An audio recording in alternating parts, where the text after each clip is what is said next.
أعوذ بالله من الشيطان الرجيم بسم الله الرحمن الرحيم ألف لام ميم را تلك آيات الكتاب والذي أنزل إليك من ربك الحق ولكن أكثر الناس لا يؤمنون الله الذي رفع السماوات بغير عمد ترونها ثم استوى على العرش وسخر الشمس والقمر كل يجري لأجل مسمى يدبر الأمر يفصل الآيات لعلكم بلقاء ربهم توقنون وهو الذي مد الأرض وجعل فيها رواسي وأنهارا ومن كل الثمرات جعل فيها زوجين اثنين يغشي الليل النهار إن في ذلك لآيات لقوم يتفكرون صدق اللہ العظیم۔ میں یہ عرض کر رہا تھا آج ہم نے نئی سورت کا آغاز کیا ہے، سورہ الرعد۔ رات کا مطلب ہوتا ہے کڑک، گرج، چمک، ٹھیک ہے؟ اس کو رات کہتے ہیں۔ یہ بادلوں سے جو عام طور پہ ہمیں سنائی دیتی ہے، اور بعض اوقات اتنی ہوتی ہے کہ بندہ لگتا ہے ابھی مر گیا۔ ابھی آپ تجربہ کیا ہوگا، یہ اللہ کی مخلوق ہے نا، اللہ کی طاقت ہے، اللہ کی مخلوق ہے، اور اللہ چاہے اپنی مخلوق سے جو چاہے کام لے سکتا ہے۔ اگر اسی آواز کو اللہ ذرا بڑھا دے کیا ہوگا؟ دل پھٹ جائیں گے، انسان اپنے گھروں کے اندر بیٹھے بیٹھے ختم ہو جائے۔ قوم سمود کو اللہ نے ایسے ہی تباہ کیا تھا۔ قوم عاد باہر رہتی تھی اور انہوں نے کہا یہ تو بیوقوف قوم تھی، ہوا کے عذاب نے آ کے ان کو ہلاک کر دیا، چلو ہم پہاڑوں کے اندر مکان بناتے ہیں۔ تو اللہ نے آواز کے عذاب کو بھیج دیا، اور اللہ کے لیے کوئی چیز مشکل نہیں۔ تو جیسا کہ یہ بھی مکی صورت ہے، اور مکی صورتوں کا یہ خاصیت ہے کہ مکی صورتوں میں دو چیزیں بڑی نمایاں طور پہ اللہ بیان فرماتے ہیں، ایک توحید، اور دوسرے مرنے کے بعد دوسرا دوبارہ اٹھ جانا، معاد کہتے ہیں اسے، قیامت کے بعد دوبارہ زندہ ہونا، جینا، کہ ہمیں اللہ کے حضور پیش ہونا۔ یہ بات نہیں سمجھ آتی تھی، یعنی کفار کو تو یہ بات سمجھ نہیں آتی تھی کہ ایک اللہ کر سکتا ہے سارے کام۔ اچھا اللہ کو مانتے تھے، ایسا نہیں کہ اللہ کو انکاری تھے، خالق کو مانتے تھے کہ خالق ہے، لیکن یہ ان کو سمجھ نہیں آتی ایک اللہ کیسے کرے گا۔ اور دوسری بات یہ نہیں سمجھ آتی تھی کہ مرنے کے بعد ہم دوبارہ کیسے زندہ ہوں۔ یہاں اللہ نے جو نشانیاں بیان فرمائی ہیں، اس بیان فرمانے کا مقصد یہ ہے کہ جو اللہ یہ کر سکتا ہے تو وہ کیا مرنے کے بعد دوبارہ نہیں زندہ کر سکتا؟ اس کے لیے کون سی مشکل ہے، وہ یہ کر سکتا ہے۔ فرمایا کہ الف لام میم را، یہ حروف مقطعات ہیں، اور یہ میں آپ بیان کر چکا ہوں کہ اس کے بارے میں کیا آ رہا ہے۔ تلک آیات الکتاب، فرمایا یہ آیتیں ہیں کتاب کی۔ کون سی کتاب کی؟ جو کتاب الہی ہے، جو اللہ کی کتاب ہے۔ کفار کو یہ بھی اعتراض تھا کہ معاذ اللہ اللہ کے رسول اپنی طرف سے بنانا تھے، نہیں، یہ اللہ کی کتاب ہے، یہ آیتیں اس کتاب کی ہیں، والذی انزل الیک من ربک، جو آپ کی طرف، آپ کے رب کی طرف سے نازل کی گئی۔ اس کا ایک لفظ بھی آپ نے نہیں بنایا، یہ اللہ کی طرف سے نازل کی گئی، اور الحق، اور بالکل حق ہے اور سچ ہے۔ تو پہلی بات یہاں سے شروع کی کہ ہم جو باتیں بیان فرما رہے ہیں یہ محمد صلی اللہ علیہ وسلم اپنی طرف سے بیان نہیں فرماتے، یہ ہماری طرف سے عطا کرتا ہے، اور اس کا ایک ایک لفظ جو ہے حق ہے اور سچ ہے۔ وَلَكِنَّ أَكْثَرَ النَّاسِ لَا يَعْلَمُونَ، اور فرمایا کہ اے نبی آپ کی قوم کے اکثر لوگ مانتے نہیں، ان کو یہ بات سمجھ نہیں آتی، وہ ایمان لانے والے نہیں ہیں، کیونکہ ان کے دماغ کا خانہ ہی خالی ہے، اس بات کو سمجھنے سے وہ ایمان نہیں لائیں گے۔ اللہ الذی رفع السماوات بغیر عمد ترونها، فرمایا ان کو ذرا بتائیے کہ تم اللہ وہ ہے جس نے آسمانوں کو بغیر ستون کے کھڑا کیا ہے۔ ترونها، کیا تم دیکھتے ہو کوئی ستون؟ کیا تم کوئی ستون دیکھتے ہو آسمانوں میں؟ کوئی بھی نظر نہیں آتا۔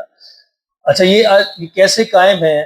یہ ایک قوت ہے، ایک فورس ہے جو اللہ نے ہر ستارے، سیارے، ہر ایک کے اندر پیدا کر دی، اور ان کے اندر ایسا بیلنس رکھا ہے کہ وہ ایک جگہ پر قائم ہے۔ آپ ایک تجربہ کیجئے، یعنی چاروں طرف آپ طاقتور ایک ہی طاقت مقناطیس رکھیے، اور درمیان میں لوہے کا ٹکڑا رکھ لیجیے، اور اس کو اٹھائیے، وہ ہوا کے اندر ساقط ہو جائے گا، کیونکہ چاروں طرف سے ایک جیسی فورس لگ رہی ہے اس پر۔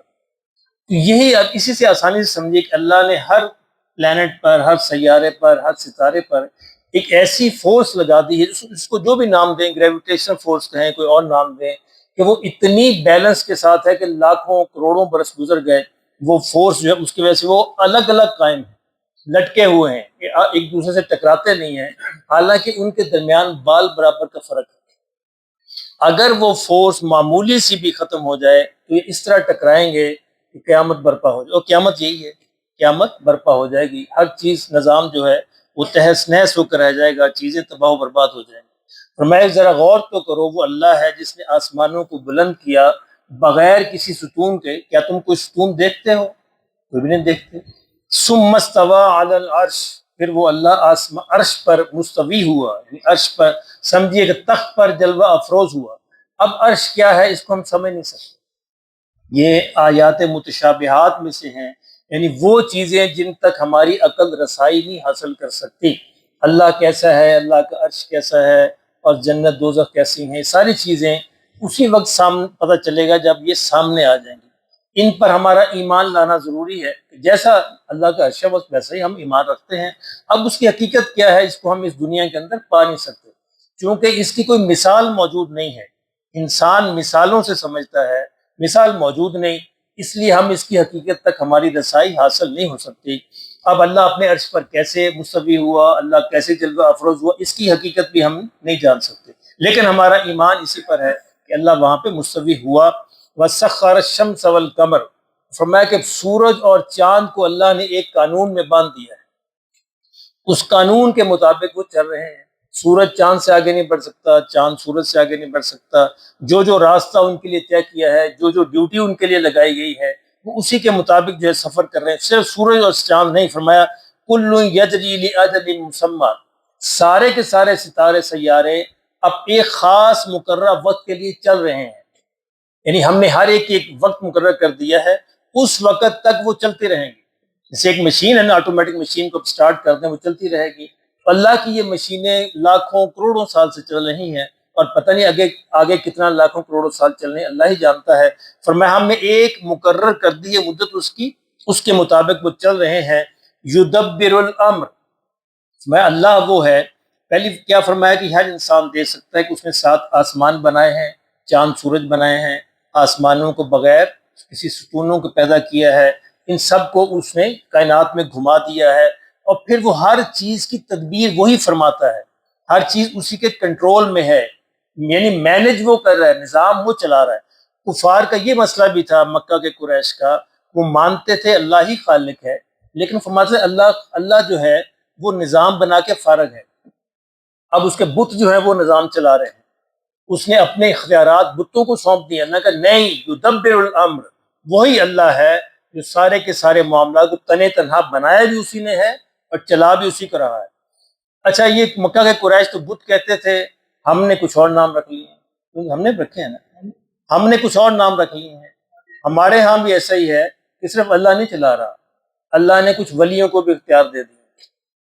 اللہ اکبر، ساری کائنات کے ولی مل جائیں، اللہ کے ایک اختیار کا ذرہ نہیں پا سکتے، یہ اللہ ہی ہے جس نے بنائے ہیں، اللہ ہی چلا رہا۔ اگر ذرا یوٹیوب پہ جائیے اور غوث پاک کے بارے میں ویڈیو سنیے گا، آپ کو اندازہ ہو جائے گا کہ ہمارے کچھ لوگ مکہ کے قریش سے پیچھے نہیں ہیں، وہی اختیارات سونپ رہے ہیں ان کو جو اللہ کے اختیارات ہیں، یعنی بڑھاتے بڑھاتے اب بات یہاں تک پہنچ گئی ہے کہ غوث کے اختیارات جو ہیں وہ اللہ کے اختیار ہو گئے۔ اللہ ہمارے حال پہ رحم فرمائے۔ یعنی یہ قرآن مجید ہمیشہ کی کتاب ہے، اب تک رہے گی ہمارے پاس۔ اللہ نے یہ جو باتیں بیان فرمائی ہیں وہ آج بھی حق ہیں اور سچ ہیں، یعنی وہ رویے آج بھی پائے جاتے ہیں جو رویے مکہ کے قریش کے اندر موجود تھے، ان سے ہم نے یہی سبق حاصل کرنا ہے۔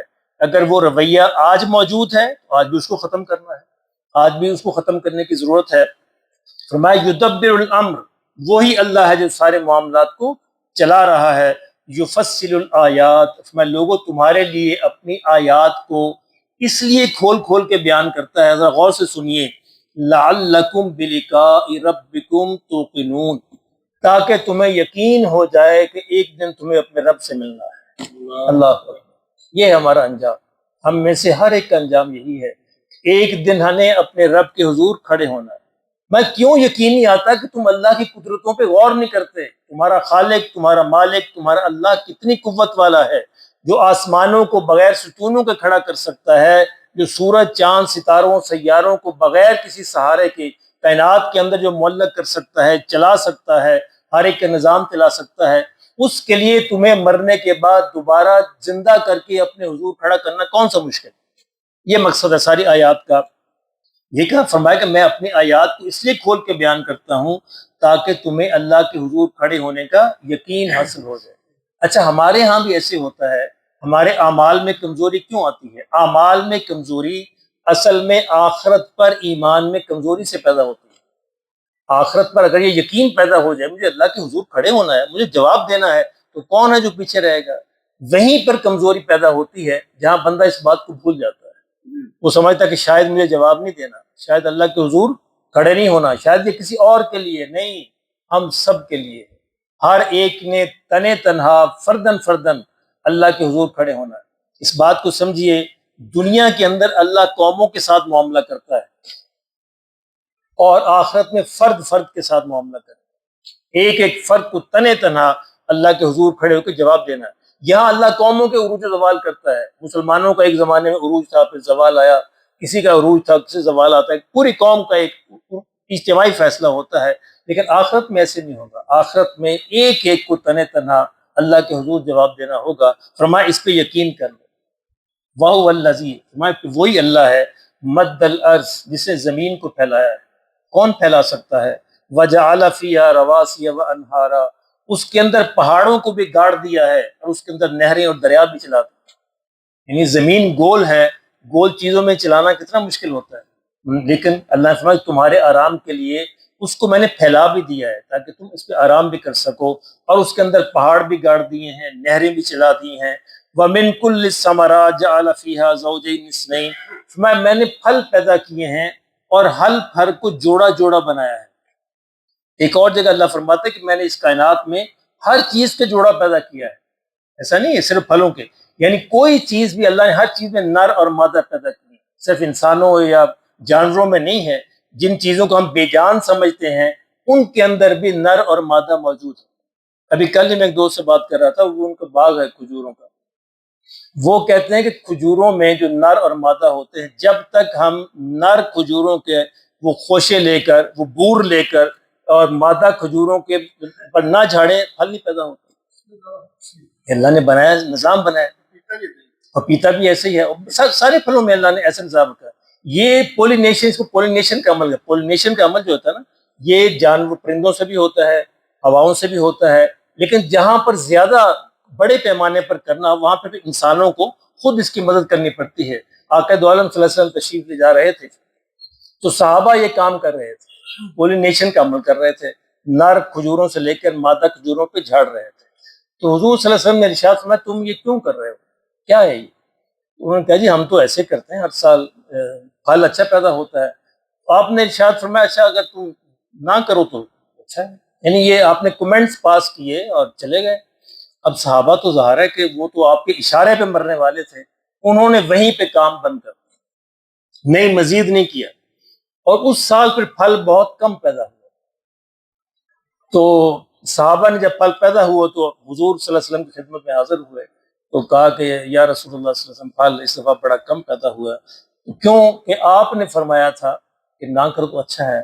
اللہ حکم، میرے آقا نے فرمایا صلی اللہ علیہ وسلم بھئی میں نے تو ایسے ہی ایک بات کی تھی، تم اپنے دنیا انتم اعلم بامور دنیاکم، تم اپنی دنیا کے امور کو بہتر جانتے ہو، تم اگر کرتے ہو تو کرتے رہو، کوئی مسئلہ نہیں ہے جی، کرتے رہو کرتے رہو۔ صحابہ نے پھر کرنا شروع کر دیا۔ تو تم اس کو کہتے ہیں تعبیر نخل، تعبیر نخل جو ہماری اس کی تعبیر ہے، تو یہ تعبیر نخل کے بارے میں آپ نے فرمایا کہ دنیا کے جو نظام ہے اس کے بارے میں تم کھیتی باڑی کے بارے میں بہتر جانتے ہو، کرتے رہو ایسے۔ تو یہ اللہ نے فرمایا کہ میں نے ہر چیز کو جوڑا جوڑا پیدا کیا ہے، پھلوں کے اندر بھی ایسے ہی پیدا کیا ہے، یہ بھی جوڑا ہے۔ فرمایا دن کا جوڑا رات ہے، سردی کے جوڑا گرمی ہے، بہار کے جوڑا خزاں ہے، اسی طرح دنیا کے جوڑا آخرت ہے۔ دنیا بھی آخرت کے بغیر مکمل نہیں ہوتی۔ انسان دنیا کے اندر پورا یہ چاہتا ہے کہ اس کو مل جائے، نہیں، دنیا کے اندر نہیں مل سکتا۔ دنیا کے اندر نہ اجر مل سکتا ہے، نہ عذاب سزا مل سکتی ہے، یہ آخرت کے اندر ہی ملے گی۔ دنیا امتحان گاہ ہے، امتحان گاہ میں نتیجہ نہیں ملا کرتا، نتیجہ کے دن کوئی اور ہوتا ہے، وہاں نتیجہ آتا ہے۔ اسی طرح دنیا بھی امتحان گاہ ہے، دنیا کا نتیجہ آخرت میں ظاہر ہوگا۔ فرمایا ہم نے پھلوں کو بنایا ہے جوڑا جوڑا یغشی اللیل النہار، رات جو ہے فرمایا دن کو ڈھانک لیتی ہے، یہ بھی اللہ نے بنائی ہے۔ ان فی ذلک لآیات لقوم یتفکرون، فرمایا اس میں بڑی وہ ہیں آیتیں ہیں، نشانیاں ہیں اس قوم کے لیے جو اس پر غور کریں، فکر کریں، پھر ان کے لیے اس بات کو ماننا مشکل نہیں رہے گا کہ ان کو ایک دن اللہ کے حضور کھڑے ہونا ہے۔ یعنی اس پوری صورت کا اصل مرکزی خیال یہ ہے، ایک دن ہمیں اللہ کے حضور کھڑے ہونا ہے۔ ہر دو آیتوں کے بعد یہ بات جو ہے دہرائی جائے گی، ایک دن ہمیں اللہ کے حضور کھڑے ہونا ہے۔ جب اللہ یہ فرما کر سکتے ہیں تو اس کے لیے ایک ایک بندے کو دوبارہ زندہ کر کے اپنے حضور کھڑے کرنا کون سا مشکل؟ یہ اصل بات جس کے اللہ یہ ساری باتیں ارشاد فرما رہے ہیں۔ اللہ کریم ہمیں بھی یقین نصیب فرمائے۔